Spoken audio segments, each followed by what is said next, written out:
जिंदाबाद, ITF जिंदाबाद, जिंदाबाद जिंदाबाद, हमारी एकता जिंदाबाद, जिंदाबाद जिंदाबाद। हमारी स्वागत है हमारे YouTube चैनल प्रेस ओरा में।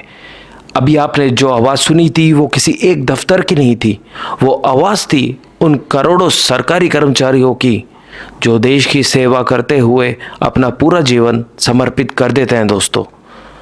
तो भाई बताना चाहता हूँ कि इस वीडियो में इनकम टैक्स की आवाज़ हमने इस वीडियो में पहुँचाई है, लेकिन आप ये मत समझना ये आवाज़ सिर्फ ओनली इसी डिपार्टमेंट की है। ये लड़ाई ऐसे कई डिपार्टमेंटों की है, जैसे रेलवे, पोस्टल, डिफेंस और ऐसे कई अनेकों डिपार्टमेंटों की दोस्तों। तो इसमें 1-2 करोड़ भी नहीं, पूरे 25 करोड़ लोग शामिल हैं, जो कि इंडोनेशिया, बांग्लादेश, पाकिस्तान की जनसंख्या के बराबर है। तो अब हम जानते हैं कर्मचारियों से ही उनकी आवाज़, उनका दर्द। तो चलते हैं।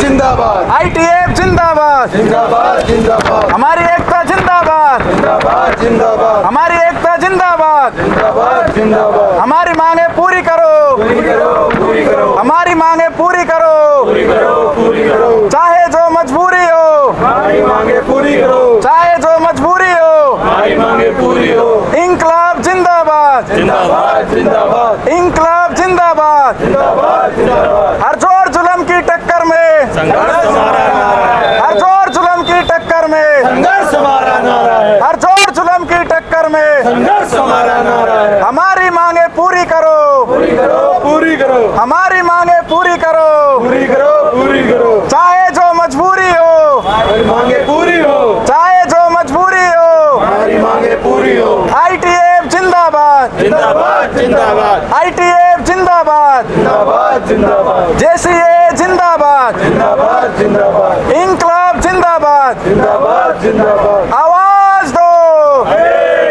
आवाज दो, आवाज दो।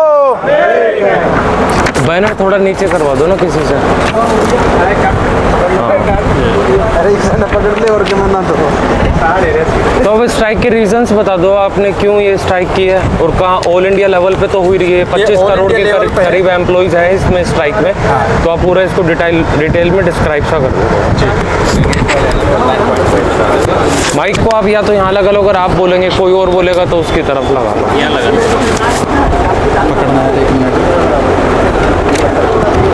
दूसरी साइड से, दूसरी साइड से।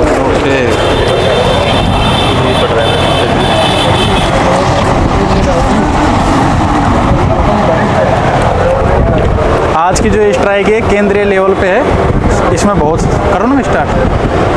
हाँ बताओ।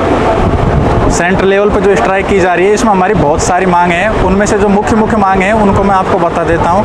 हमारी जो पहली मांग है वो है 8 वेतन आयोग। अभी जो सरकार ने बोला कि हमने 8 वेतन आयोग के लिए घोषणा कर दी, लेकिन अभी उसमें ना कोई कमेटी बनी है, ना उनमें आगे का कोई कार्रवाई की जा रही है। तो सरकार से निवेदन है कि वो जल्दी से जल्दी कमेटी बना के 8 वेतन आयोग को लागू करने के लिए प्रयासरत आगे रहे। दूसरी, सरकार ने OPS को बंद करके NPS और UPS को जो लागू किया है, सारे केंद्रीय कर्मचारियों में इसका विरोध है। हमें ना तो NPS चाहिए, ना ही हमें UPS चाहिए।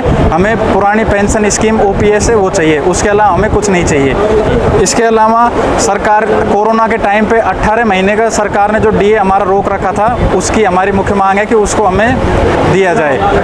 अभी सरकार ने नए रिक्रूटमेंट, CBDT ने नए रिक्रूटमेंट लागू किए हैं, उनमें भी हमें संशोधन करने के लिए सरकार से लेटर लिखे हैं और उनमें संशोधन की ज़रूरत है। सरकार से निवेदन है कि जो नए रिक्रूटमेंट टूल है उनमें भी संशोधन करें। एक कैडर स्ट्रेचिंग का है, जो सरकार से अभी तक कुछ वो नहीं हो रहा कि कब तक उनको करने वाली है लागू कैडर स्ट्रेचिंग को, तो जल्दी से जल्दी भी कैडर स्ट्रेचिंग के लिए भी आवाज़ उठाई जाए। एक हमारे जितने भी कंटिजेंट यहाँ पे 10 से 15 साल से काम कर रहे हैं, उनको परमानेंट करने की भी इसमें मांग है। तो कुल मिला के हमारे यहाँ पे 15 से 20 मांगे हैं, उनको सरकार से पूरा करने के लिए आज की स्ट्राइक की जा रही है। बहुत सारी है। ओपीएस की मांग, पेंशन योजना की जो मांग चल रही है उसके बारे में थोड़ा बताओ। ओपीएस सरकार बोल रही है कि एनपीएस अच्छी है, यूपीएस अच्छी है, लेकिन जो भी कमेटी में बैठे हैं वो सारे लोग ओपीएस ले रहे हैं, और जो हम लोग हैं नए लोग उनसे बोल रहे हैं कि एनपीएस अच्छी है, आप एनपीएस लो, फिर दूसरी यूपीएस लेके आए, यूपीएस अच्छी है। जब इतनी अच्छी स्कीम है तो उनको भी लेनी चाहिए, ओपीएस को बंद करके आप भी यूपीएस लो अगर अच्छी है तो। वो लोग तो ओपीएस ले रहे हैं और नए कर्मचारियों से बोल रहे हैं कि आप एनपीएस लो, यूपीएस लो। तो सरकार से निवेदन है कि हमें ना तो एनपीएस चाहिए ना यूपीएस चाहिए, हमें सिर्फ ओपीएस चाहिए।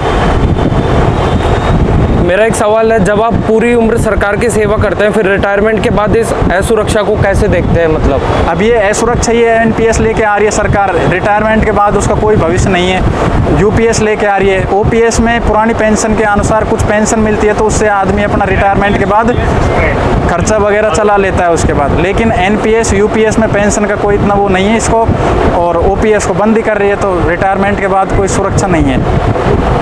कोविड काल में आपकी डीए डीआर की किससे रोकी गई थी?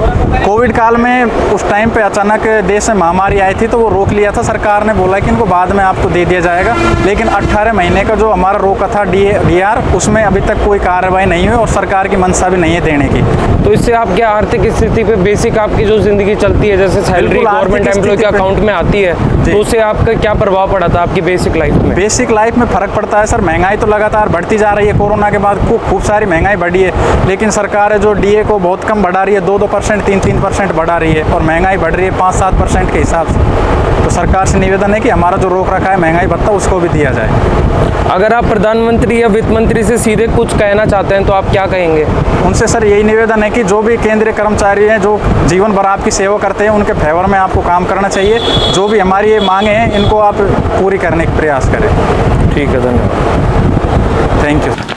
यह लड़ाई सिर्फ एक कर्मचारी तक सीमित नहीं है, यह पूरे देश की लड़ाई है। पूरे देश के कोने कोने में जो सरकारी कर्मचारी काम कर रहे हैं उन सब की लड़ाई है, और ये सभी कर्मचारी चाहते हैं कि रिटायरमेंट तक उनको सरकार सम्मान दे, और रिटायरमेंट के बाद भी वो सम्मानपूर्वक अपना पूरा जीवन आराम से यापन कर सके और अपने बूढ़े माँ बापों की सेवा कर सके। लेकिन वो आज ऐसा है महसूस कर रहे हैं, असुरक्षित महसूस कर रहे हैं। अगर वो असुरक्षित महसूस करेंगे तो पूरी सरकार हिल सकती है, क्योंकि पूरी सरकार इन लोगों के ऊपर ही निर्भर है, क्योंकि पूरा सिस्टम यही चला रहे हैं। अगर आपको ये वीडियो पसंद आता है तो इस वीडियो को आप ज़्यादा से ज़्यादा शेयर करें, ताकि ऐसे कर्मचारियों की आवाज़ देश के कोने कोने तक पहुंच सके। ये भारत का मीडिया, पूरा का पूरा मीडिया बिक चुका है। ऐसे मीडिया चैनल्स को सपोर्ट करें जो कि एक फ्रीडम ऑफ स्पीच के साथ बात करते हैं। बहुत बहुत धन्यवाद दोस्तों।